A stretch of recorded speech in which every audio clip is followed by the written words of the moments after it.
کیا جہنم اور جنت ابدی ہے مسلمان اور کافر کے لحاظ سے؟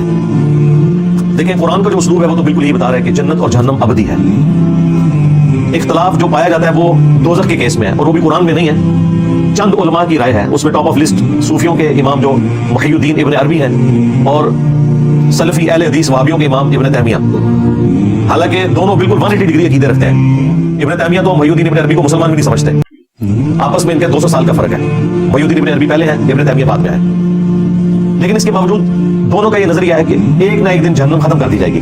اہل سنت کا اجماعی عقیدہ یہ ہے کہ جنت اور دوزخ دونوں ابدی ہیں, ہمیشہ ہمیشہ ہمیشہ ہمیشہ, کوئی اختلاف نہیں ہے نہ جنت کا نہ دوزخ کا. لیکن امام ابن تیمیہ رحمہ اللہ اور شیخ اکبر جو صوفیہ کے ہیں, شیخ ابن عربی, اگرچہ ان دونوں میں بڑی بود ہے بہت سی چیزوں کے اندر, اور امام ابن تیمیہ جو ہے وہ بہت ہی سخت تنقید کرتے ہیں اور سخت الفاظ استعمال کرتے ہیں شیخ ابن عربی کے لیے, محی الدین ابن عربی. لیکن یہ کہ اس معاملے میں ان دونوں کی رائے ایک ہے, اور وہ یہ ہے کہ جنت تو ابدی ہے, دوزخ ابدی نہیں ہے. ایک وقت آئے گا چاہے وہ ارب سال کے بعد آئے, وہ ابد ہمارے اعتبار سے ابدی ہو, ہمارے اعتبار سے انفائنائٹی ہوگا, لیکن یہ کہ ایک وقت آئے گا کہ جہنم ختم ہو جائے گی. یہ ان کی رائے ہے, واللہ اعلم. اور بیسک پرنسپل انہوں نے یہ کھڑا ہے کہ جنت کے لیے جب بھی قرآن میں لفظ آیا وہ آیا خالدین فیہا ابدا, کہ جنتی جنت میں رہیں گے ہمیشہ ہمیشہ.